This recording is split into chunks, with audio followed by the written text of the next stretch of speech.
pessoal, tudo bem com vocês? Espero que estejam bem, espero que estejam com uma vida dentro da medida do possível, felizes, alegres e trabalhando, né? Porque quarentena, a gente já ouviu falar bastante aí, não é férias. E como quarentena não é férias, a gente segue com a nossa disciplina, a gente segue com as nossas aulas, procurando levar para vocês, mesmo que num ambiente totalmente improvisado, sem as melhores condições técnicas, sem muito profissionalismo, mas de uma maneira bem amadora, bem principiante, alguma coisa sobre o que a gente já falou do direito de família, né, que a gente vem tratando nesse semestre.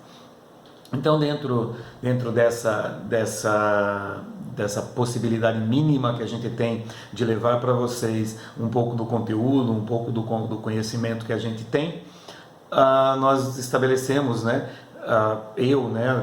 cada professor do ISEP teve a condição de escolher qual a maneira de trabalhar com os alunos, e a que eu escolhi foi através de aulas de vídeo, aulas à distância, e lá no nosso sistema, interação, mural, questionamentos, perguntas, o WhatsApp também. A gente pode pensar aí, ver com vocês, até de criar um grupo para trocar ideias, dúvidas, dirimir. A gente vai colocar atividades também, de uma maneira um pouco mais mais constante, mais seguidas, mais próximas. Como nós não temos a possibilidade de realizar nada em sala de aula, então a gente vai usar aqui o meio virtual para tudo isso. Então acho que para a gente ter um contato mais próximo, o meio do vídeo aqui, mesmo que, como eu falei, em todo esse ambiente amador, ele torna-se um pouco melhor do que de repente só ficar colocando texto, slide e outras coisas lá para vocês, né? Então, fazendo um breve retrospecto do que a gente já viu aqui, entre o direito de família e o direito matrimonial agora, né? A gente viu toda a história, a gente viu toda a questão dos princípios do direito de família, dos princípios do casamento, dos fins do casamento, aspectos históricos do casamento, a sua trajetória histórica, né? Todos os aspectos culturais que trouxeram a nossa sociedade aonde ela está. A família, né? Ela é a menor célula social, ainda que essa família hoje seja reconhecida não ainda majoritariamente ou de maneira quase que unânime pelo direito, uma família de uma única pessoa. O direito ainda tem uma certa resistência em alguns aspectos em reconhecer que uma pessoa só é uma célula familiar. Mas a psicologia, a sociologia, a antropologia já enxergam esse indivíduo solitário, esse indivíduo que não quis se casar, não quis um companheiro, uma companheira, filhos, não quer ninguém na vida dele, vive sozinho. Isso pode ser sim considerado uma célula familiar, um ente familiar. Então, como que nós chegamos até aqui? Nós já vimos, já falamos, já tratamos, já debatemos, e o último tópico que nós vimos, depois da celebrações especiais e tudo que a gente viu do casamento, nós chegamos no plano de validade e eficácia do casamento, né? Existência, validade e eficácia, né? Tratando o casamento como um negócio jurídico. Lembrando que há divergências doutrinárias. Casamento é um contrato, casamento é uma instituição, ele é institucional, ou o casamento é um misto dos dois, né? Então, a gente não pode retirar o aspecto contratual totalmente do casamento, né? E também não pode dizer que o casamento é só um contrato. Então, eu comungo, né, dos doutrinadores aí, que entendem que o casamento não é uma instituição e também não é um contrato, mas sim uma mistura dos dois, né? Uma fusão, né? Onde você tem uma parte negocial e uma parte que é institucional. Então eu não posso separar disso. Esse é o meu ponto de vista, mas sendo, né, mesmo no meu ponto de vista, tendo o aspecto negocial, sendo um contrato, a gente não pode tirar esses três planos, né? O plano de validade, eficácia e existência. Nós já vimos sobre a existência, o que é o casamento inexistente, o casamento existente, teoria da inexistência, né? As críticas que são feitas, porque a teoria das nulidades e anulabilidades, ela absorve essa inexistência, o casamento lá totalmente inexistente, ainda que ele aconteça, né, por uma autoridade totalmente sem competência mínima, mas ele está registrado, ele tem um documento e ele não é um nada jurídico, ele precisa de uma declaração para deixar de produzir efeitos, né? Em cima disso, a gente, né, eu tenho a tendência de esquecer um pouco essa questão da existência para o casamento em si, de não aplicar muito essa parte para o casamento, mas a questão da validade e da eficácia, esses estão presentes, porque inclusive legalmente eles são determinados. Então nós vimos lá no artigo 1521 quais são os impedimentos para o casamento. Uma vez que haja casamento, né, dentro daquelas condições do 1521, pessoa casada, colaterais até o terceiro grau, lembrando que o terceiro grau tem lá o decreto lá de 1941, 3.200, que ele permite em uma circunstância, o adotado com o adotante, o adotante com o cônjuge do adotado. Então toda essa situação que tem o parentesco em linha reta consanguíneo, o parentesco em linha reta por afinidade, tudo isso aí é impedimento, não podem casar, as pessoas casadas não podem casar. Então, se houver um casamento de uma pessoa casada, eu digo que esse casamento é nulo. Então, qualquer casamento naquele rol do 1521, que ele seja realizado, celebrado, ele é nulo, ele é considerado nulo. Qualquer casamento que está naquelas condições e está no ponto de ser realizado, mas ainda não foi, ou seja, até a sua celebração, qualquer pessoa, nos termos do 1522, pode opor-se a ele, né?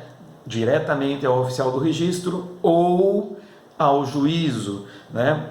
Impedindo assim que ele se realize. Então veja, eu tenho duas situações. Uma, o casamento já se realizou. Outra, o casamento ainda está para ser realizado, ainda não se realizou. Com relação ao casamento realizado, tenho que pedir a declaração de nulidade. Isso é só pela via judicial. Antes dele ser realizado, eu posso tratar na via administrativa, na via notarial, diretamente ali no cartório onde vai ser celebrado o casamento, ou pela via judicial. Então eu tenho esses dois caminhos. Quem pode opor? Por se tratar de matéria de ordem pública, qualquer cidadão, qualquer pessoa pode opor-se a esse casamento, tá? É aberto o prazo para a defesa, é aberta a manifestação do Ministério Público e o juiz ao final vai dar a sua sentença, né, o seu veredito quanto a se pode ou não ser realizado, ok? Então com essa explicação da oposição e ainda agora completando com os efeitos, nós terminamos essa parte da validade do casamento nulo, né? Nulo em face do impedimento. Uma vez que esse casamento foi realizado e depois por sentença judicial ele foi considerado nulo, que efeitos ele produz? Via de regra, nenhum efeito, ele não produz nenhum efeito. Aí quando eu digo isso, geralmente os alunos perguntam: professor, mas se tiver filhos? E se tiver filhos?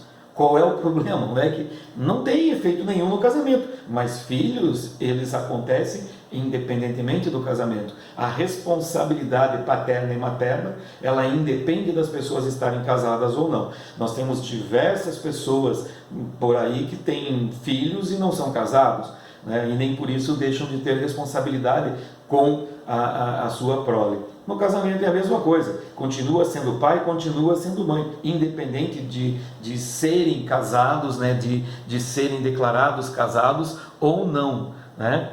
Com relação às questões patrimoniais, tudo aquilo que eles adquiriram ao longo da duração do casamento, né, desse período em que eles achavam que o casamento era válido, uma vez declarado nulo, esses bens eles são considerados como bens em condomínio, em copropriedade, em comunhão de propriedade.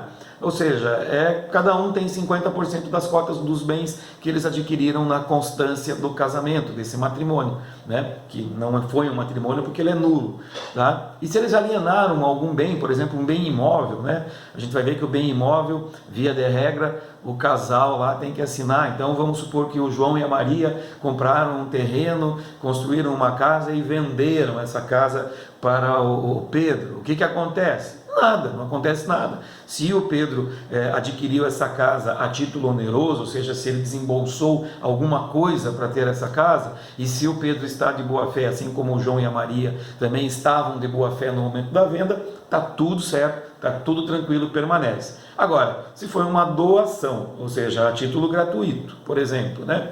Ou se há uma má-fé comprovada, né? Lembrando sempre, a boa-fé é presumida, a má-fé deve ser provada. Então, se houve má-fé, esse negócio, tal qual o casamento, também é declarado nulo. Ok? Bom, pessoal, com esses aspectos da oposição ao matrimônio que está sendo realizado por causa de impedimento, também com a nulidade do casamento já realizado por infringência de cláusula de impedimento, né? Nós vimos o que pode ser feito. Um é oposição, o outro é ação declaratória de nulidade, né? Então tem as duas vias para pôr fim a esse casamento.